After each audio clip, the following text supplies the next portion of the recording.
News papers చదివే విద్యార్థుల సంఖ్య చాలా తక్కువ ఉంటుంది కదా సార్. చాలా తక్కువ మందే న్యూస్ పేపర్స్ ఫాలో అవుతూ ఉంటారు. యూపీ గవర్నమెంట్ ఒక సంచలన నిర్ణయం తీసుకుంది సార్.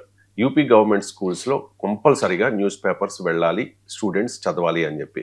సార్, తెలుగు రాష్ట్రాల్లో కూడా ఇది అమలు చేస్తే బాగుంటుంది అంటారు. ఒక జర్నలిస్ట్ ప్రొఫెసర్గా మీ అభిప్రాయం ఏంటి సార్? మేము కూడా చిన్నప్పుడు నేను సింగరేణి కాలేజ్ హై స్కూల్ మందమరంలో 10th దాకా చదివాను. ప్రతిరోజు మాకు కూడా న్యూస్ ఉండే. సో ఆ రోజుల్లో మాకు పేపర్లు కూడా వచ్చేది కాదు ఇంటికి. నేను 8కు బెల్లంపల్లి ఉండేవాళ్ళం మేము. స్కూల్ బస్సులో మందమర్రి అని పక్క ఊరు, ఒక హాఫ్ అన్ అవర్ 40 minutes పడుతుంది. సో మేము 7:05కు వార్తలు వచ్చేవి. ఆ వార్తలు విని, టీవీ లేదు ఆ రోజుల్లో, పేపర్లు కూడా లేవు, ఇంటికి రావు. ఆ వార్తలు రాసుకొని వెళ్ళి న్యూస్లో ఎక్కువసార్లు వారంలో 2 రోజులు 3 రోజులు నేనే చదివాను న్యూస్. డెఫినెట్గా నాకు అప్పటి నుంచి ఆ ఇంట్రెస్ట్ ఇప్పటికీ కూడా నేను ఈ స్థాయిలో జర్నలిస్ట్ ఉండడానికి కారణమైంది. సో డెఫినెట్గా న్యూస్ చదవాలి, న్యూస్ పేపర్ చదవడం మంచిది. కానీ న్యూస్ పేపర్లు ఇప్పుడు చదివితే ఏమొస్తుంది? ఇప్పుడు తెలంగాణలో ఇవాళ పేపర్లు చదివారు అనుకుందాం, ఏం చదవాలి? లాగుల్లో తొండలు పంపిస్తా, మంత్రి పలా నాయకుడు హెచ్చరిక, పేగులు బెడకేసుకుంటా ముఖ్యమంత్రి హెచ్చరిక, తోడు తీస్తా కేసీఆర్ హెచ్చరిక. ఇవి చదివితే పిల్లలు ఏం భాష నేర్చుకుంటారు చెప్పండి? ఇవే కదా.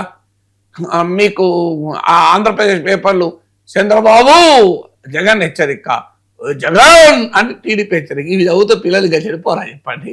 నాకు అర్థం కాదు. పత్రికల్లో ఏముంటున్నాయి అనేది కూడా పాయింట్ కదా. రూపాయి విలువ ఎందుకు పడిపోతుంది అనేది, గిగ్ వర్కర్ల సమస్యలు ఏంటి అనే వార్త వచ్చింది అనుకోండి, ఆ ప్రజల్లో కనీసం ఆ బిడ్డల్లో ఆలోచన పెరుగుతుంది కదా. అలాంటి వార్తలు వస్తున్నాయా? ఇప్పుడు రేపు మీరు అడిగితే రేవంత్ రెడ్డి ప్రభుత్వం కనుక పేపర్లు చదవండి, ఎక్సెప్ట్ నమస్తే తెలంగాణ పేపర్లు చదవండి, ఆంధ్రజ్యోతికి ప్రియారిటీ ఇవ్వండి, ఈనాడు చదవండి, సాక్షి సాధ్యమైతే అవాయిడ్ చేయండి. అక్కడ జగన్కు కేసీఆర్కు ఫ్రెండ్షిప్ ఉంది. నమస్తే తెలంగాణ మాత్రం పొరపాటున కూడా స్కూల్లో చదవద్దు అని ఆర్డర్స్ ఇస్తారు. బీఆర్ఎస్ ప్రభుత్వం ఉంటే ఇంకో రకంగా ఆర్డర్ ఇస్తారు. ఆంధ్రప్రదేశ్లో ఇప్పుడు చంద్రబాబు నాయుడు ప్రభుత్వం ఏమన్నా ఆర్డర్ ఇస్తారు? ఈనాడు జ్యోతి చదవండి, సాక్షి అవాయిడ్ చేయండి అని ఇస్తారా? ఇలా సాక్షి కూడా చదవని చంద్రబాబు నాయుడు ప్రభుత్వం ఆర్డర్స్ ఇస్తుందా? జగన్ అధికారంలో ఉంటే ఆ 2 పత్రికలు తప్ప మీరు ఏమన్నా చదవండి అంటే ఏమన్నా మిగిలిన సాక్షి కూడా చదవండి. మీరు కనుక జగన్ ముఖ్యమంత్రిగా ఉన్నప్పుడు పేపర్లు చదవండి అంటే సాక్షి చదవండి రోజు అని కనుక ఆర్డర్ వచ్చేది. అంగీకరించుదామా? ఐడియల్ సిచ్యువేషన్ లేదు. మార్క్ ట్వెయిన్ అనే క్రిటిక్ అంటాడు, if you do not read newspapers you are ill informed, if you read newspapers you are misinformed అంటాడు. పేపర్లు చదవకపోతే సమాచారం తెలియదు, పేపర్లు చదివితే ఉన్న మైండ్ చెడిపోతుంది, వక్రీకరించబడుతుంది.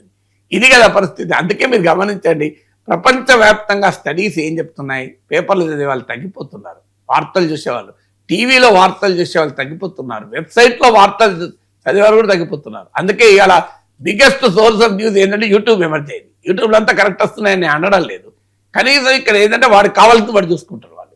ఇక్కడ ఇప్పుడు నేను ఈనాడులో నేను ఏం చదవాలో ఈనాడులో ఉండదు కదా. ఈనాడులో ఉన్నా నేను చదవాలి, సాక్షులు ఉన్నా నేను చదవాలి, ఆంధ్రప్రదేశ్ ఉన్నా నేను చదవాలి. నాకు లేదు అధికారం. యూట్యూబ్లో ఏవైతే నాకు అవసరం ఉన్నది నేను చూసుకుంటాను, నాకు నచ్చని చూసుకోను. ఆ ఫెసిలిటీ ఉన్నది కనుక వాళ్ళు జనం ఇవాళ న్యూస్ కొరకు కూడా ఇలా మోర్ దెన్ 50% యూట్యూబ్ పైన ఆధారపడుతున్నారని లేటెస్ట్ స్టడీ చెప్తున్నాయి. అందుకే మీకు ఆస్కార్ లాంటి అవార్డులు కూడా టీవీలో వదిలేసి యూట్యూబ్లోకి వచ్చేస్తున్నాయి. సో లెట్ us అండర్స్టాండ్, పత్రికలు చదవడం మంచి ఆలోచన. మీడియా లిటరసీ అంటారు దాన్ని. మీడియా సాక్షరత ఉద్యమాలు కూడా నడుస్తాయి. అంటే మీడియాను ఒక న్యూస్ పేపర్స్ ఇన్ ఎడ్యుకేషన్ అని చాలా రీసెర్చ్ జరిగింది, పిహెచ్డీలు జరిగాయి దానిపైన. అంటే న్యూస్ పేపర్ కూడా ఎడ్యుకేషన్కు ఎలా ఉపయోగపడతాయి. కొన్ని పత్రికలు ప్రత్యేకంగా ఇప్పుడు ది హిందూ ఫర్ స్టూడెంట్స్, ఇలా times of India for students, ఇలా స్టూడెంట్స్ కొరకు ప్రత్యేకంగా న్యూస్ పేపర్లకు కూడా వస్తాయి. డెఫినెట్గా పేపర్లు చదవడం, టీవీలు చూడడం వల్ల నాలెడ్జ్ పెరుగుతుంది. కానీ అన్ఫార్చునేట్లీ యంగ్ చిల్డ్రన్ మైండ్స్ కూడా చెడగొట్టే ప్రమాదం కూడా ఉంటుంది ఇప్పుడున్న మీడియాని చూస్తే.